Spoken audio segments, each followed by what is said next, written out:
اعوذ باللہ من الشیطان الرجیم، بسم اللہ الرحمن الرحیم۔ قرآن حکیم کا 5th چیپٹر یعنی 5واں پارہ تقریباً 18 رکوع اور 124 آیات مبارکہ پر مشتمل ہے۔ اس خوبصورت پارہ کو میں نے ڈیوائن جسٹس یعنی ربانی عدل کا نام دیا ہے۔ اس پارے کا پہلا رکوع پچھلے پارے کے تسلسل میں ہے، جس میں خواتین اور مہر سے متعلقہ مضامین کا احاطہ کیا گیا ہے۔ میاں بیوی کی رضامندی سے مہر میں کمی بیشی کی جا سکتی ہے۔ اس رکوع میں ایک طرف تو خواتین کی پاک دامنی پر زور ہے، دوسری جانب ان کے شرعی حقوق کا تحفظ بھی موجود ہے۔ دوسرا رکوع رب تعالیٰ کی اس خواہش کو بیان کر رہا ہے کہ وہ ہمیں نیک لوگوں کی راہوں میں چلانا چاہتا ہے، ہماری توبہ قبول کرنے کے لیے بے تاب رہتا ہے۔ اللہ تعالیٰ ہم سے بھلائی چاہتے ہیں اگر ہم اپنی خواہشات کو سمیٹ کر چلیں۔ اللہ پاک ہمارا بوجھ ہلکا کرنا چاہتے ہیں کیونکہ انسان کو کمزور پیدا کیا گیا ہے۔ خودکشی اور حرام کمائی کی ممانعت اسی رکوع میں ہے۔ صحیح مسلم کی حدیث ہے کہ ایک فرض نماز دوسری فرض نماز تک، ایک جمعہ دوسرے جمعہ تک، ایک رمضان کے روزے دوسرے سال کے رمضان تک کے گناہ مٹا دیتے ہیں۔ اس رکوع میں ہمیں یہ نصیحت بھی مل گئی کہ حسد کرنے کی بجائے اللہ سے اس کا فضل مانگتے رہنا چاہیے۔ تیسرا رکوع نہایت ہی عالی شان قسم کے ربوبی انصاف کی طرف توجہ دلاتا ہے کہ مرد گھر کا نگہبان ہے، تمام گھریلو امور کی ذمہ داری اس کے کندھے پر ہے، عورت کے مقام کو بلند رکھنا بھی اسی کی ذمہ داری ہے۔ یہ رکوع توحید کی طرف رغبت دلاتا ہے جبکہ شرک سے نفرت پیدا کرواتا ہے۔ اس رکوع میں ایک اور عقدہ بھی کھل گیا کہ خرچ صرف رضا الہی سے کیا جائے۔ ربانی انصاف یہ ہے کہ کسی کا عمل ضائع نہیں کیا جائے گا۔ چوتھے رکوع میں نشہ کی حالت میں نماز اور مسجد میں جانے کی ممانعت کی گئی ہے۔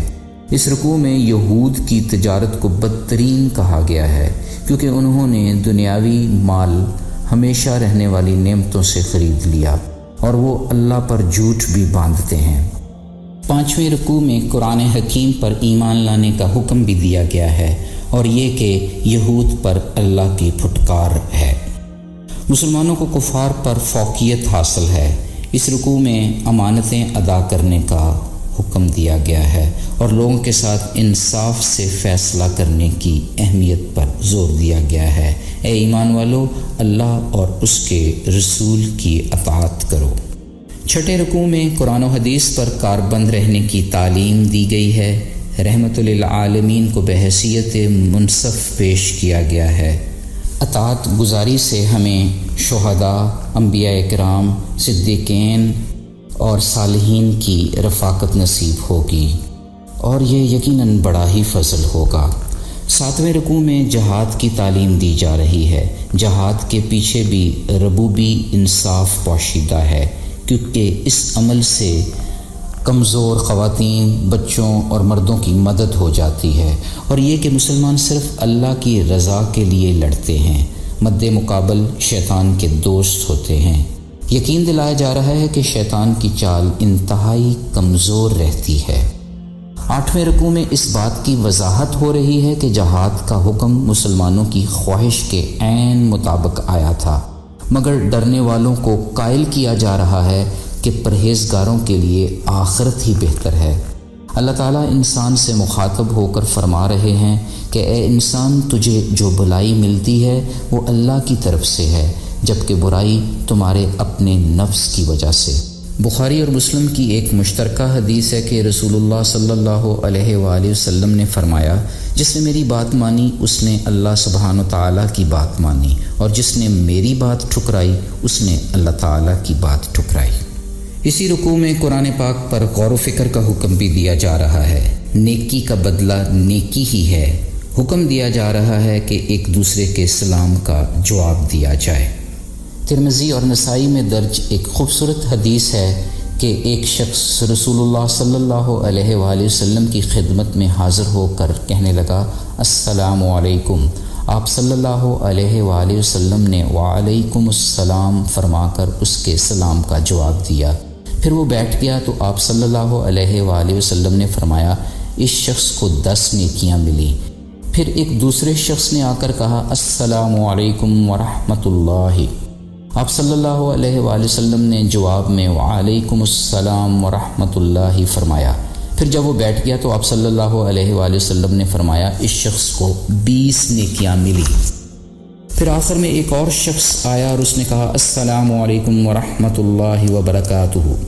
آپ صلی اللہ علیہ وآلہ وسلم نے جواب میں وعلیکم السلام ورحمۃ اللہ وبرکاتہ فرمایا۔ پھر جب وہ بیٹھ گیا تو آپ صلی اللہ علیہ وآلہ وسلم نے فرمایا اس شخص کو 30 نیکیاں ملی۔ پھر آگے چل کر اس پارے کا 9واں رکوع اس بات کی وضاحت کر رہا ہے کہ اللہ جن کو گمراہ کر دے اس کے لیے کوئی راہ نہیں نکل سکتی۔ منافقین خود تو گمراہی میں ہی ہوتے ہیں، وہ مسلمانوں کو بھی گمراہ کرنا چاہتے ہیں۔ اس امر کی بھی وضاحت ہو گئی کہ منافق کئی روپ دھار کر منافقت در منافقت جاری رکھتا ہے۔ 10ویں رکوع میں جان بوجھ کر یا غلطی سے قتل کرنے سے متعلقہ شرعی احکامات ہیں۔ مومن کا اپنے کسی مومن بھائی کو قتل کرنا کسی بھی صورت جائز نہیں۔ اس رکوع میں کسی بھی غلط قدم اٹھانے سے پہلے تحقیق کا حکم ہے۔ مجاہدین کی فضیلت بھی اسی رکوع میں پیش کی گئی ہے۔ اس پارے کا 11 رکوع ہجرت کی ترغیب دے رہا ہے اور اس کی برکات کا احاطہ کیا جا رہا ہے۔ اس پارے کی 100ویں اور 11ویں رکوع کی 4تھی آیت کے متعلق ابن عباس رضی اللہ تعالیٰ عنہ فرماتے ہیں کہ حمزہ بن جندب رضی اللہ تعالیٰ عنہ اپنے گھر سے ہجرت کے لیے نکلے اور آپ صلی اللہ علیہ وآلہ وسلم تک پہنچنے سے پہلے ہی راستہ میں ان کا انتقال ہو گیا۔ اس موقع پر یہ آیت مبارکہ نازل ہوئی۔ پھر پارے کے 12ویں رکوع میں نماز قصر کا بیان ہے اور نماز خوف یعنی جہاد کے موقع پر پڑھی گئی نماز کی مختلف اقسام پیش کی گئی ہیں۔ اس رکوع میں فرمایا جا رہا ہے کہ جب تم نماز ادا کر چکو تو اٹھتے بیٹھتے اور لیٹتے ہر حال میں اللہ کا ذکر کرتے رہو۔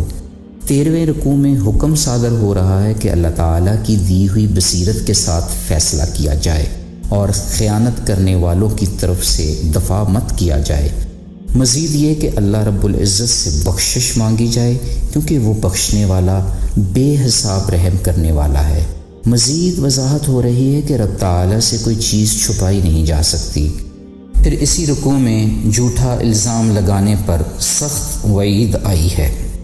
14ویں رکوع میں حضور پاک صلی اللہ علیہ وآلہ وسلم کو اللہ کی رحمت اور اس کا فضل یاد دلایا جا رہا ہے۔ اللہ تعالیٰ نے کتاب و حکمت اتاری، وہ کچھ سکھایا جو آپ صلی اللہ علیہ وآلہ وسلم نہیں جانتے تھے۔ 15ویں رکوع میں یہ بات واضح ہو گئی کہ شرک سب سے سنگین گمراہی ہے۔ ترمذی شریف میں درج ہے کہ حضرت علی کرم اللہ وجہہ فرماتے ہیں پورے قرآن مجید سے مجھے یہ آیت سب سے زیادہ محبوب ہے۔ 15ویں رکوع کی یہ پہلی آیت مبارکہ ہے جبکہ اس 5ویں پارے کی 116 نمبر آیت ہے۔ اس رکوع سے مزید روشنی مل گئی کہ دیویوں کے پجاری شیطان کے پجاری ہیں۔ شیطان گمراہ کرتا ہے، شیطان پر اللہ سبحانہ و تعالیٰ کی لعنت ہے۔ نجات کا دور و مدار نیک اعمال پر ہے۔ 16ویں رکوع میں یتیموں کے ساتھ ربانی عدل کا حکم ہے۔ میاں بیوی میں اتفاق قائم رکھنے کی نصیحت بھی ہے۔ مزید حکم دیا جا رہا ہے کہ اللہ تعالیٰ سے دنیا اور آخرت دونوں کا سوال کرو۔ پھر اس پارے کے 17ویں رکوع میں عدل پر قائم رہنے اور گواہی اللہ کی رضا کے لیے دینے کا حکم ہے۔ 18ویں رکوع میں ثابت کیا جا رہا ہے کہ ریاکاری منافقت کی ہی صفت ہے۔ منافقین تردد کا شکار رہتے ہیں۔ کفار سے دوستانہ تعلقات کی ممانعت کی گئی ہے۔ مزید یہ کہ اللہ تعالیٰ شکر گزاروں کی خوب قدر کرتا ہے اور پرخلوص توجہ ضرور قبول فرماتا ہے۔ رسول پاک صلی اللہ علیہ وآلہ وسلم نے فرمایا اپنے دین میں خلوص پیدا کرو، تمہیں تھوڑا عمل بھی کافی ہوگا۔ آئیں رب کے حضور خلوص دل سے دعا گو ہو جائیں کہ وہ شیطان کی چالوں سے بچا کر رکھے، شرک سے محفوظ فرمائے، ہمیں اپنی نجی اور پیشہ وارانہ زندگی میں عدل و انصاف سے کام کرنے کی توفیق عطا فرمائے۔ فی امان اللہ، اللہ حافظ۔